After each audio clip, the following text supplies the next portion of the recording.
بعض اوقات جب یہ تکبر کی بات ہوتی ہے نا تو دلوں میں خیال ہی آتا ہے یہ پیسے والے تکبر کرتے ہیں، ہم تو غریب لوگ ہیں، ہم کہاں تکبر کرتے ہیں۔ یہ بھی بڑی غلط فہمی ہے۔ تکبر کے علماء نے 8 ریزن لکھے ہیں۔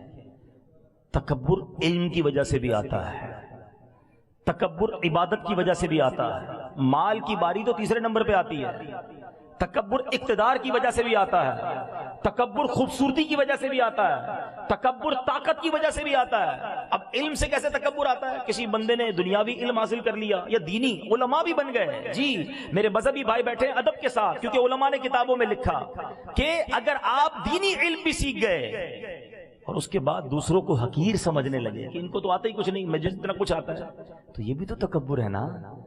علم اس لیے نہ سیکھو کہ لوگوں کو حقیر جاننے لگ جاؤ، اس لیے سیکھو کہ لوگوں کو بلا کر علم دین سکھائیں گے۔ علم بھی تکبر لاتا ہے۔ عبادت تکبر کیسے لاتی ہے؟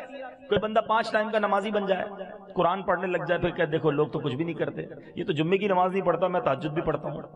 تو یہی تو تکبر ہے کہ آپ نماز پڑھ کے دوسروں کو حقیر سمجھنے لگے۔ کیا پتہ اس کی کون سی نیکی اللہ کو پسند آ جائے، کسی کو حقیر نہیں سمجھنا ہے۔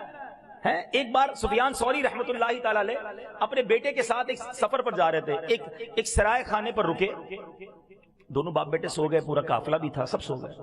تہجد میں باپ بیٹے اٹھے اور نماز تہجد ادا کی۔ بات بڑی کمال کی ہے، تہجد پڑھنے کے بعد بیٹا کہتا ہے ابا جان یہ کیسے لوگ ہیں، سارے سوئے ہوئے، کوئی نہیں اٹھا تہجد کے لیے۔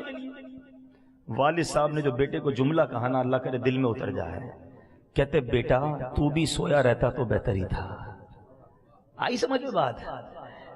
بیٹا تو بھی سویا رہتا تو ٹھیک تھا، تہجد پڑھ لی، اب تجھے سارے حقیر لگنے لگ گئے، اس سے بہتر تو بھی سویا رہتا تو ٹھیک تھا۔ عبادت کرو، روزے رکھو، حج کرو، نمازیں پڑھو، مگر دوسروں کو حقیر نہ سمجھو۔